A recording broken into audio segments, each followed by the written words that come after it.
Did you know that astronauts can lose as much as 20% of their bone mass in a single year in space? Who else loses bone mass? Older adults.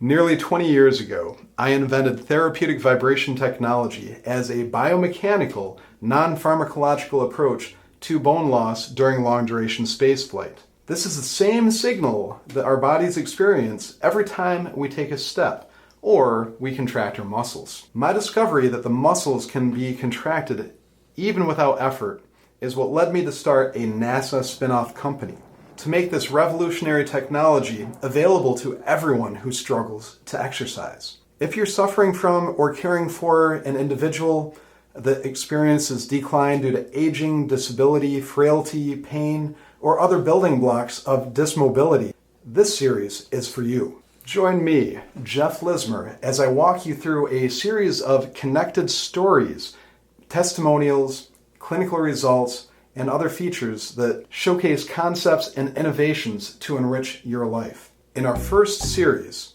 I will showcase how therapeutic vibration can increase your strength, reduce pain, boost your mobility, improve your balance, and I will showcase the results that we found with older adults residing in a nursing home with Alzheimer's, reducing the number of falls that they are experiencing. Watch for me every week or view it on our website. Together, we'll experience a series of good vibrations.